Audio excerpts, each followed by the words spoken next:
What's going on, everybody? All of our great managers here in the Asgardian League of Fantasy. It's the commish Olive Juice 88 coming to you guys with some Week 9 recap. Um, it's been a busy time here at the home front with the baby taking up pretty much any and all of our time um, due to feedings, wet, dirty diapers, just anything and everything. Most of you have kids, and sure, you all know exactly what I'm getting at. So it's been fun. She's doing great. She's finally back up to her birth weight and looking good. So we're real excited about that. And so now I've got a little bit of free time before I get ready to go into work tonight. And I'm going to come at you guys with our scores, the playoff picture as it looks right now, couple of stats, and couple injury news things. So there we go. Yeah, you'll have to excuse my ability to put coherent sentences and words together in the proper order. A lack of sleep will do that to you. So getting started quickly, we're going to go into our recap of the games. We had the Battle of the Brothers last week where I defeated my brother, Team Lethal Kindness, Brian Smith, by 13 points. In this game, I am going to go ahead and award Offensive MVP to Justin Fields. He was the number one player on the week, and if I start any of my other quarterbacks, I lose this game. So I don't think that's that could have been any more important than just about any other offensive player that played. There were some pretty good games, some pretty good scores, but Justin Fields, if I'm not mistaken, was the highest on the week, and he deserves this honor after 2 great weeks.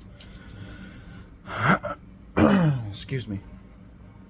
In our second game, we got Melvin defeating Brad in pretty much, as expected. It's Brad.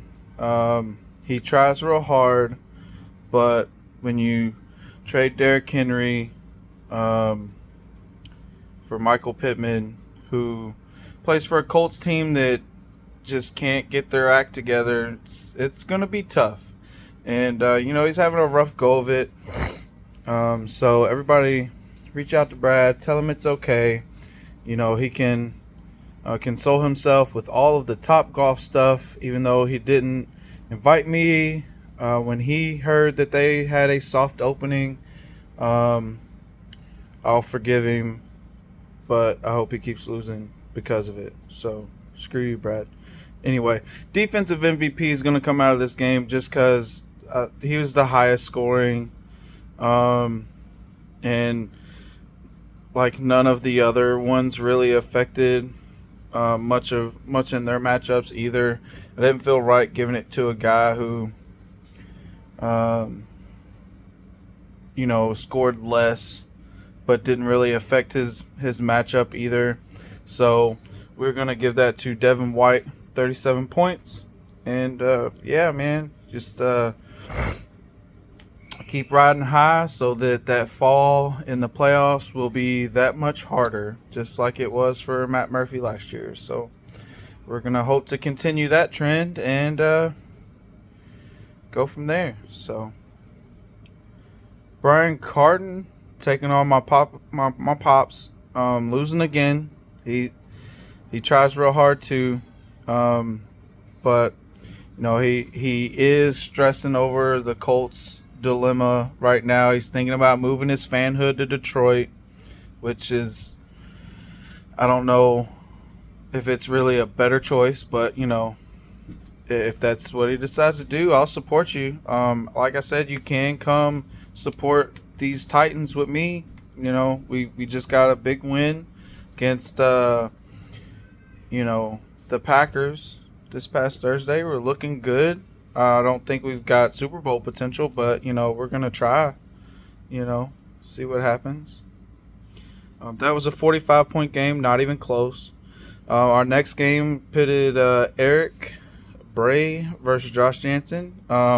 Ending that 5-game winning streak for Josh, and that was the point difference too. It was a 5-point game, and it's pretty close. That one kind of came down to the wire. So it is what it is. Um, so doesn't seem like nobody can make a run at that all-time winning streak mark anymore. Josh was really the last one that had a shot, given that he had won 5 straight after starting 0-4. And that hope and dream is dead and gone. Maybe he can get back, and he's in playoff contention now. And we'll see if he can continue that run and make the playoffs and try to defend his title. So we'll see how that all plays out. Matt Murphy taking on Mr. J. Russ. The back and forth between wins and losses continues for Mr. Russell over there. Matt finally getting a 4th win, and he's trying to come up from the depths of the bottom of the standings and make a push for the playoffs too. So that was that game really wasn't all that close either. That was a 34-point game. So really not much to say about it. Yeah. So I made a couple mentions of our playoff picture, and we are going to talk about that now. We've got 2 7-3 teams, and our 1 and 2 seeds, Melvin and Eric. Melvin scoring 1,606 points on the year, operating at 82% efficiency. And Joe Burrow with 207.5 points is his top scorer. And Eric has been our Bengals fan. He likes to see Joe Burrow do well, but I'm sure if they end up playing in the playoffs, it's going to be conflicting interests there. As I know the feeling, being that I started Christian Watson against my Titans, I am very happy that he caught 2 touchdowns and Tennessee still won. So, fantasy football is fun. Eric being 7-3, he's got 1,430 points, operating at 81% efficiency, with Jalen Hurts being his top scorer. I gotta say, I kind of regret making that trade where I sent Jalen Hurts for Tom Brady and Justin Fields and Christian Kirk. Overall, point-wise, I think it kind of evens out. Christian Kirk has been pretty solid. Guy that I can throw in the flex here and there. Operates as number 2 receiver. We'll see how it plays out. As we move on, I am in the 3rd seed spot right now with a 6-4 record, with 1,478.38 points, operating at 82% efficiency. And Stephon Diggs is my top scorer with 215.5 points. So glad to see that man continue to do work and, hopefully lead me to a deep run in the playoffs and maybe even a championship. Getting on to our 4th seed, this is where it starts to get murky, because we have 5 guys sitting at 5-5. So all of these tiebreakers are based off of points, and it's going to be a rough run at the end of the season as all 5 of these guys fight for 3 or 4 playoff spots, depending on how the top 3 finish the year out. If everybody wins out in the top 3, it'll be curious. I'll be curious to see who makes it out of that 5-5 group. So, starting at number 4, we've got Josh Jansen, 5-5, 1,467 points, operating at 81% efficiency, with Tyreek Hill being his top scorer at 228.9 points. Risky play, playing both Dolphins wide receivers all year. Well, really the past 5 weeks.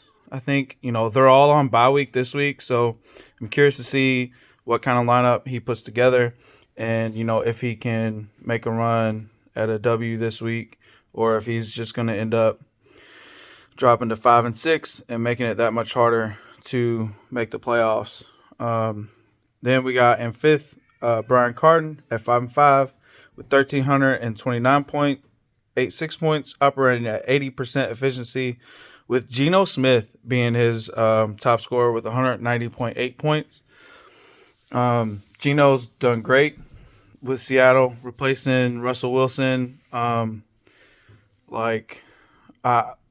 Big shock to me that they have been able to put together the season they have, and it's taken a lot of balls really to trot Geno Smith out on any given week, because if he's efficient and he gets you a couple 2-3 touchdown passes, he'll be great. If they end up running the ball a lot, he's going to be average.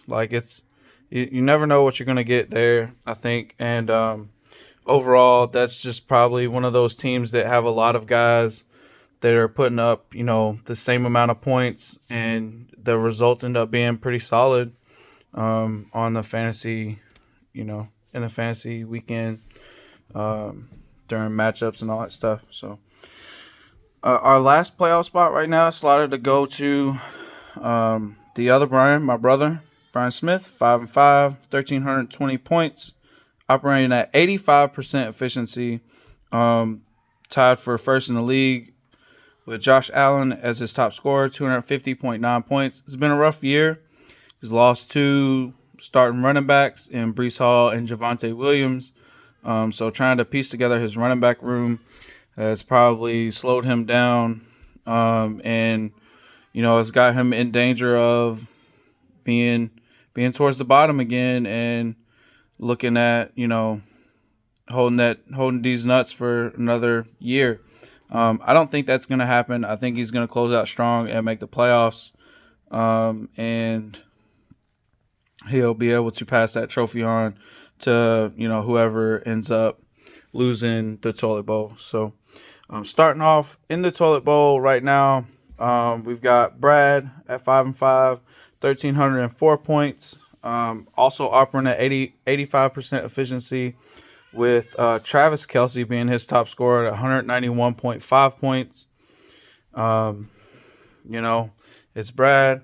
In a recent conversation with another manager, where we were discussing a couple different things, trade related, he thinks Brad is going to be in the bottom two, and I'm really curious to see how this ends up playing out.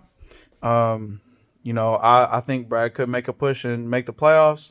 But in in this other manager's words, it's Brad. He could screw anything up at any given time.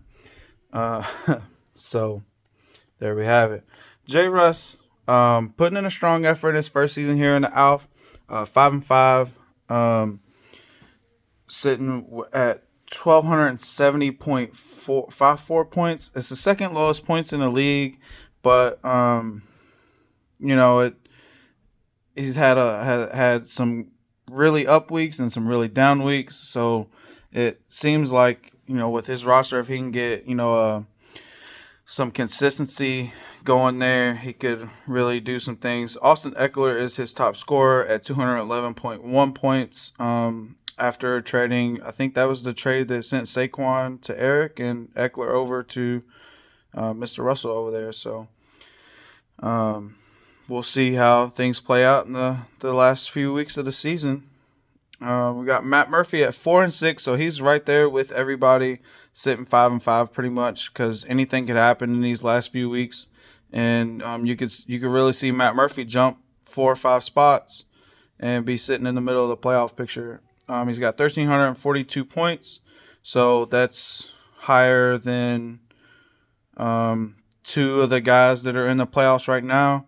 He's operating at 81% efficiency. And Cooper Kupp, it's his highest score with 207.4 points. Won't be that way for long, though, as you know. I'm going to go ahead and blend some of this injury news here since it is Cooper Kupp. He did injure his ankle. He is on IR. He will miss the next 4 weeks, which is rough because that's how long we have left. We've got 4 weeks left for the playoffs start, and Matt could probably use his top scorer in these last few weeks. And down lonely at the bottom, we have Papa Bear, sitting at 1-9, 1,245.82 points, 72% efficiency. Those are the lowest marks in the league. But Pat Mahomes is his top scorer, and he's also the top scorer in the league right now with 267.9 points. So it's really just a supporting cast there. We've had some running backs kind of regress on his team, and not a lot of receivers are stepping up. So, if he can, get some consistent play, to close the season out strong, I'm sure next year will be brighter days for the Muspelheim Fire Giants. So, it is what it is. Good luck to you. I hope you can turn that around, because it's rough to have fun in fantasy when you're losing. I know that from last year. I had the worst record last year. Ended up, winning my first matchup in the toilet bowl. So I ended up with the 4th pick instead of, the first or second pick. Kind of wish I may have tried to tank that one so that I could have had Kenneth Walker or Breece Hall, but it is what it is. I'm not a big fan of tanking, so I tried it out my best lineup. So closing out, as this video is starting to get away from me being a rambling man, I'm gonna just hit these news and notes quickly. They are all injury related. We got Zach Ertz done for the year with a knee injury. Juju, I believe, is ruled out this week from a concussion. Jerry Jeudy messed up his ankle pretty good. I believe he is out for a few weeks. Kyler Murray and Matthew Stafford are still nursing some injuries that led to them being ruled out last minute last week. Kyler Murray with a hamstring injury and Matthew Stafford with a concussion.